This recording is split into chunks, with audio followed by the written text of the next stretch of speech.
야곱은 형 에서의 미움을 사서 바단 아람으로 도망갔었죠. 그것은 삼촌 라반이 있는 곳입니다.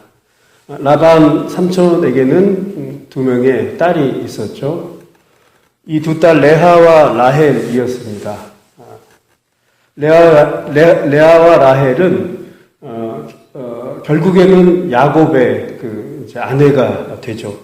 14년 동안 열심히 야곱은 일을 해서 레아를 먼저 얻게 되고, 그리고 더 라헬을 사랑했기에 7년을 더 열심히 일을 해서 라헬을 또 부인으로 얻게 됩니다.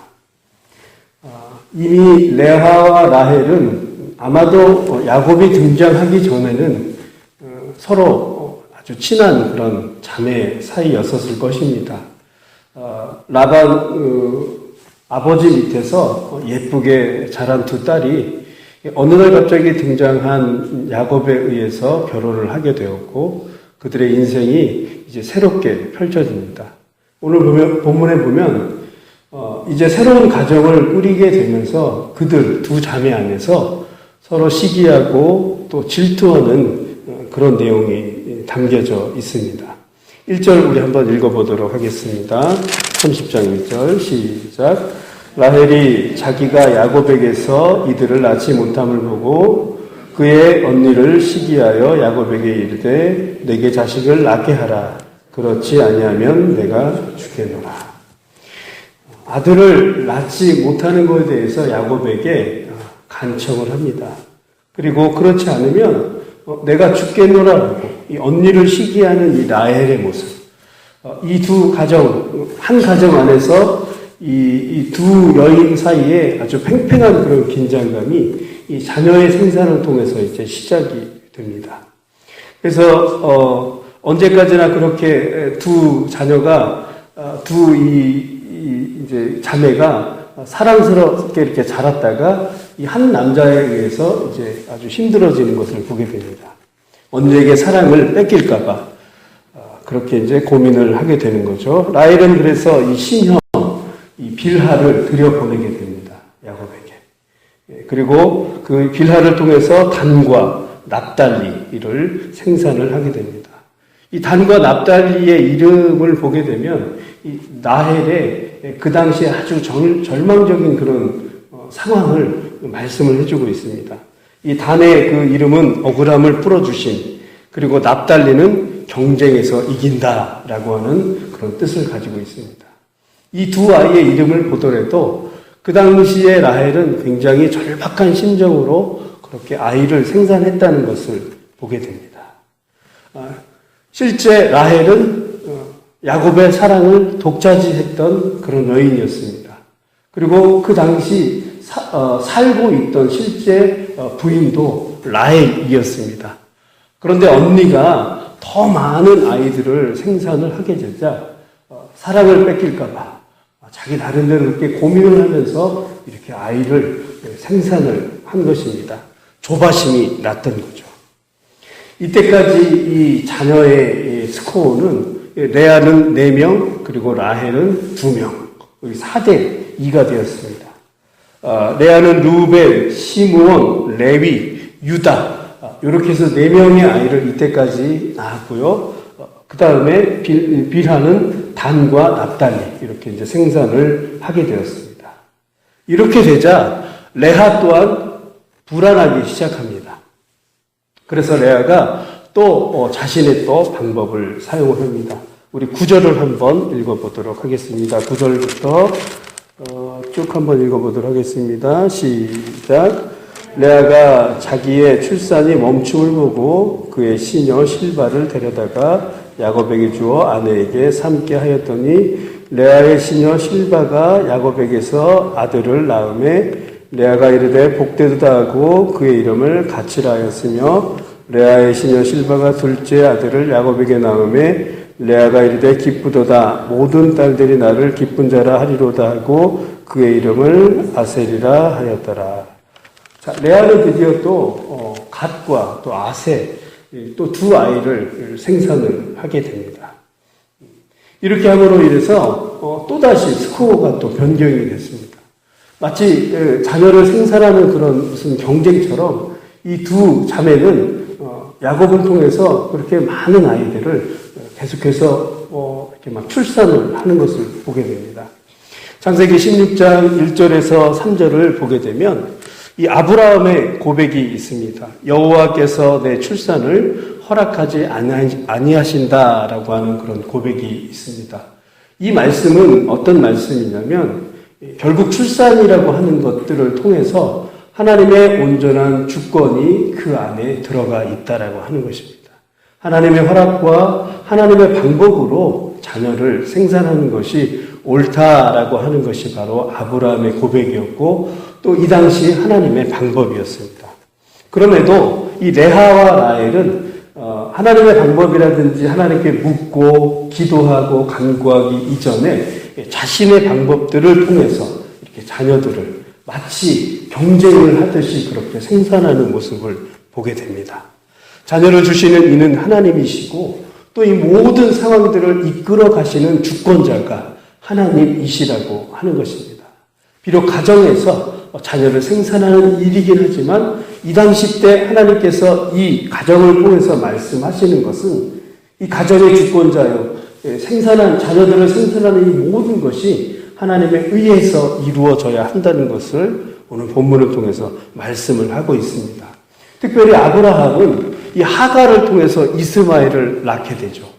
그러나 아브라함의 방법으로, 하나님의 방법이 아닌 아브라함의 방법으로 이스마엘을 생산을 하자 그 자녀는 하나님에 대해서 멀어지고 밖으로 이렇게 튕겨져 나가는 그런 것을 보게 됩니다.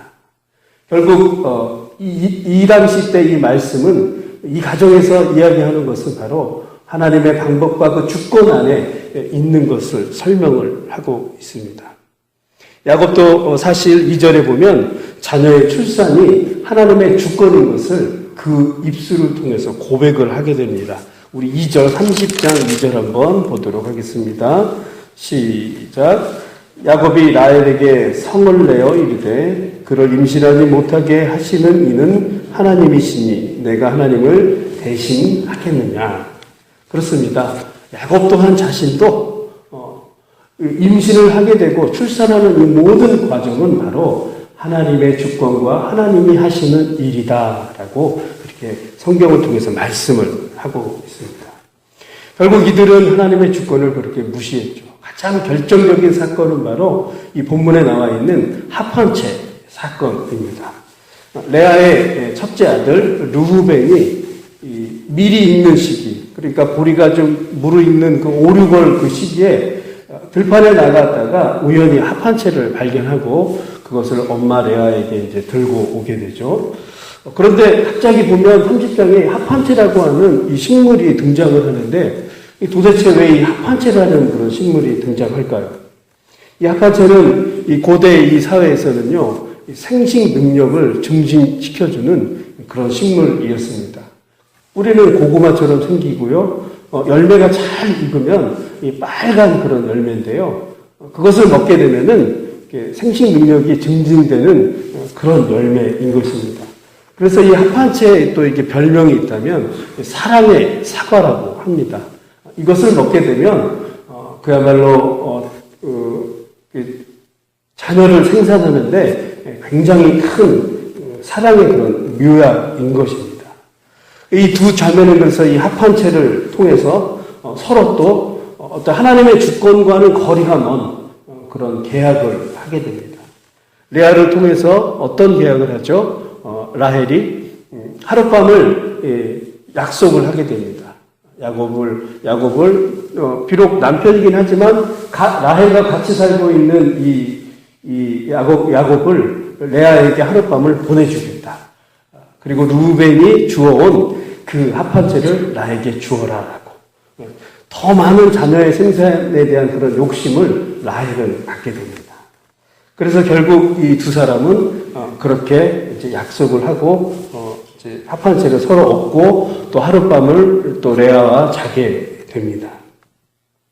이들의 모습을 보면 계속해서 하나님의 주권과 또 하나님의 방법이 아닌 자신들의 방법으로 이 합판체를 가지고 또 거래를 하는 것을 보게 됩니다.